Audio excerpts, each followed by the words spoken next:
Hello. आज हम बात करेंगे उन पौधों के बारे में जो हम रोज अपने चारों ओर देखते हैं। कभी सोचा है कुछ पौधे इतने छोटे क्यों हैं, कुछ झाड़ी जैसे और कुछ एकदम विशाल पेड़।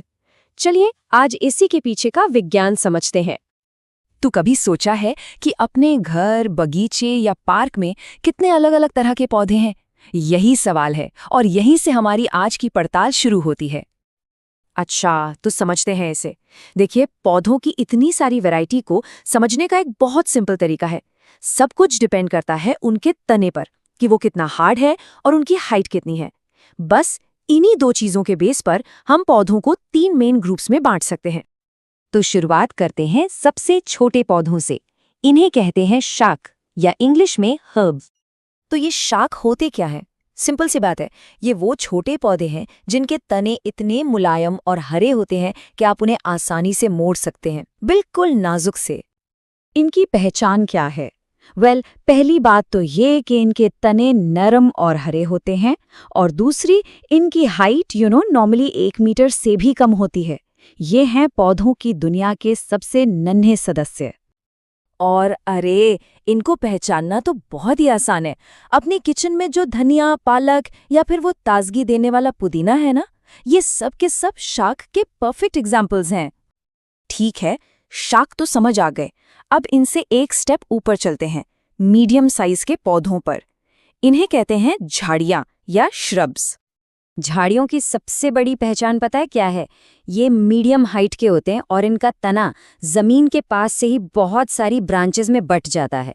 इसी वजह से ये इतने घने झाड़ी जैसे दिखते हैं। तो याद रखने वाली बात ये है कि इनका तना शाख की तरह एकदम नरम नहीं होता, थोड़ा हार्ड होता है। और जैसा मैंने कहा, बहुत सारी ब्रांचेस एक साथ बेस से ही निकलती हैं। इनकी हाइट आमतौर पर 1 से 3 मीटर के बीच रहती है।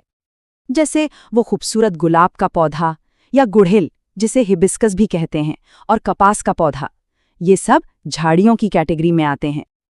और अब बारी है प्लांट किंगडम के जायंट्स की, सबसे ऊंचे और सबसे मजबूत, यानी वृक्ष या ट्रीज। वृक्ष की डेफिनेशन तो एकदम क्लियर है। ये सबसे ऊंचे और सबसे मजबूत पौधे होते हैं। और इनकी सबसे खास बात, इनका एक मेन मोटा और कठोर तना, जिसे हम ट्रंक कहते हैं।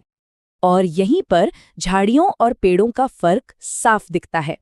इनमें एक ही मेन ट्रंक होता है जो सीधा ऊपर की ओर बढ़ता है। ब्रांचेस जमीन के पास से नहीं निकलती, बल्कि ट्रंक के अपर पार्ट से निकलती हैं।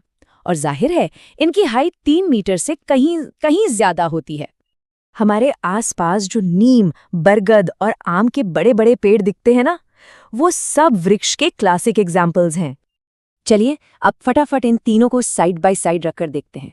इससे अंतर बिल्कुल शीशे की तरह साफ हो जाएगा। ये टेबल देखिए, सब कुछ एक ही जगह पर। सबसे पहले हाइट पर नजर डालते हैं। शाक सबसे छोटे, झाड़ियां मीडियम और वृक्ष सबसे ऊंचे। अब तने की बात करते हैं। शाक का तना एकदम सॉफ्ट और ग्रीन, झाड़ी का थोड़ा हार्ड और ढेर सारी ब्रांचेस वाला, और पेड़ का एक बहुत मजबूत मेन ट्रंक। और एग्जाम्पल्स तो अब तक याद हो ही गए होंगे, धनिया, कोरिएंडर, गुलाब, रोज और नीम। तो इन शॉर्ट बात बस इतनी सी है। इन तीनों में फर्क करना है तो बस 3 चीजें देखिए, उनकी हाइट, उनके तने की हार्डनेस और उसका स्ट्रक्चर। दैट्स इट, बस यही 3 बातें याद रखनी है। तो अगली बार जब बाहर निकलें तो अपने आसपास जरूर देखिएगा। क्या अब आप इन तीनों तरह के पौधों को आराम से पहचान पाएंगे? अपनी इस नई नॉलेज को टेस्ट करने का इससे अच्छा मौका और